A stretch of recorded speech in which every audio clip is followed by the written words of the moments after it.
What's up, guys? Welcome back to another episode of Lineman Football. And today's video, I'm going to be giving you guys 10 different tips you can use when you're trying to buy a visor for the upcoming spring season. All right, let's not waste any time. Let's get right into it.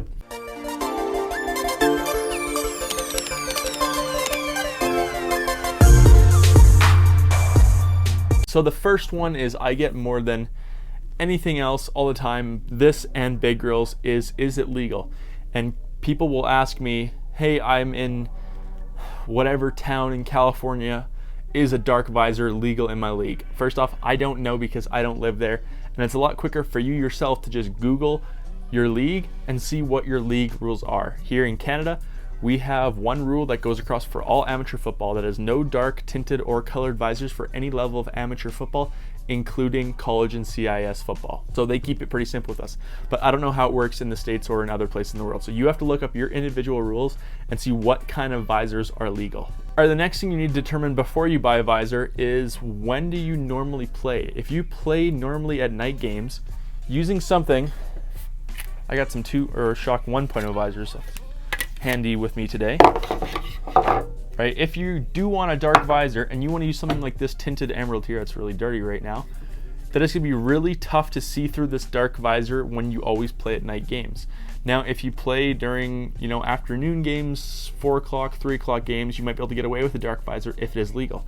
So you have to consider what is going to work best for the time of day you're playing in. Also, if you are in, say, Canada or, I don't know, Seattle, Portland, someplace that have a lot of rain, you need to consider your weather conditions with that and think, am I even going to use this visor a lot, or am I going to be constantly taking it out for the rain? Okay, the next one you need to consider is, what kind of visor clips do you plan on using? Which ones will work with, what visor is the best? So, for example, the Shock 1.0 visors have the 1.0 clips. The 2.0 visor have the 2.0 clips. Right now, they can be taken off and you can kind of interchange stuff, but you need to consider what kind of clips that you like, and that might also help influence your decision on what visor to get. Now, if you don't really know anything about any of the different visor clips out there, don't worry, I got you covered. Right here, I got the breakdown of every single visor clip, and I rate them for style, price, quality, safety, everything like that. So go check out that video as well. Okay, the next tip is you need to think about what kind of face mask you use. So for example, when you have one of these, say, big grill style face masks like I have here, Shock 2.0 and Oakley bubbled visors do not work well with massive big grill face masks. The reason being is there's so much material here and there's such a little area for the bubble to work, it just doesn't fit well. Right, a bubble visor works a lot better with slim, smaller face masks. When you're looking at big girls, you want to go with something more of like a straight, like the Shock 1.0 visor, Nike Under Armour visors. They fit a lot better with big, bulky face masks. So that's one thing you're going to have to consider is, how is this visor going to work with my face mask? Following in that same theme is, you have to think about which visor is going to work best with your style of helmet. For example, if you have a Speedflex helmet where there is no clips on the top, you can get away with pretty much any visor because there's no risk of it getting in the way. However, if you're going with, say, like the Riddell Speed helmet, and you're trying to rock, even if it's a skill position face mask, the Shock 1.0 visor, same with any, most of Schutt helmets, especially the Schutt Vengeance, which has the quick release clips, they don't work with Shock 2.0 visors because they push so high in the clips, it's really tricky to do. So you have to think about, how is the top of the visor going to impact and interact with the top of my face mask and the helmet and the clips and that kind of stuff it uses. So you have to think about all those different things. All right, next thing is you need to think about when you're using the visor, practice or game.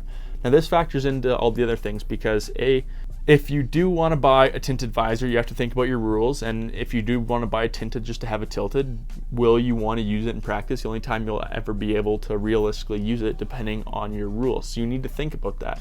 You also need to think about your coaches and how they feel about visors during practice. Think about the situations you're going to be putting yourself in with these visors, and then determine if it is feasible for you to buy those visors based on the conditions you're putting them through. So are you going to be using them in practice and games for one visor, right? If you're using the same visor in practice and games, you might want to buy, say, even 2 clear visors or something, and that way you're not scratching and dinging up your game visor in practice. So you kind of need to think about where you're going to be using it in that kind of sense. Okay, so now you've decided you're buying a visor, now you just got to find the right brand and look around and find the best deal. First thing you gotta do, get online, find coupon codes. Every single site has coupon codes you can use. I have had coupon codes in the past. You can probably look through some of my older videos for sites like Green Gridiron, Shock. So I probably might have some still active coupon codes with them. I'm not 100% sure. The same thing, if you're buying stuff through, say, East Bay, Dick's Sporting Goods, whatever, they usually have coupon codes or bulk discounts for spending over a certain amount of money. So take advantage of those ways that you can save on these visors, because they can be pretty expensive sometimes. All right, so this ties into it about spending the right amount of money to get those discounts and stuff. So I would never say just buy one tinted visor. I think a tinted visor is only for very specific situations, for photos being one of them, but for practice, when it's really sunny out, that kind of stuff. So I would definitely recommend, if you are going to buy a tint of any kind, also buy a clear visor at the same time, and that way you have two options. Because if you're very used to looking through a visor, sometimes it can be a little bit disorienting at the start, because you're just so not used to it.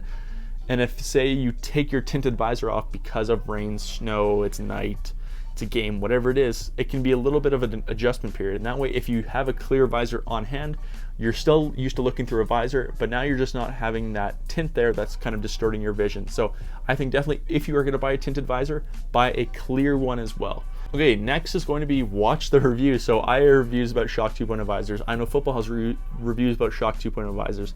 Green Gridiron's channel has reviews about Shock 2.0 visors.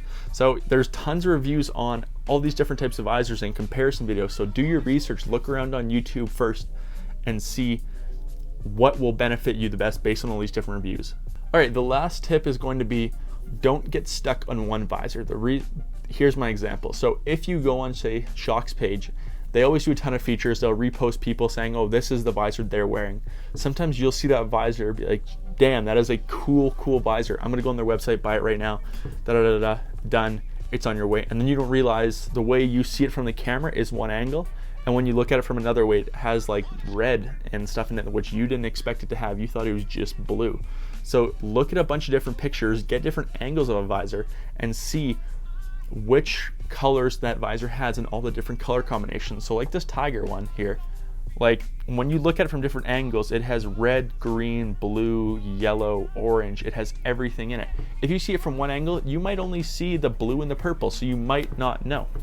Also, by looking through a bunch of different pictures, you're not just gonna be looking at the same visor over and over again. Shock and other companies have a ton of different tints and colors for visors, so you'll be able to look through their whole category and see which best fits your situation. So there you guys go. I hope you guys enjoyed today's episode. Again, if you did like the video, please hit the like button. It helps me out and lets me find out what you guys want out of me as far as content goes.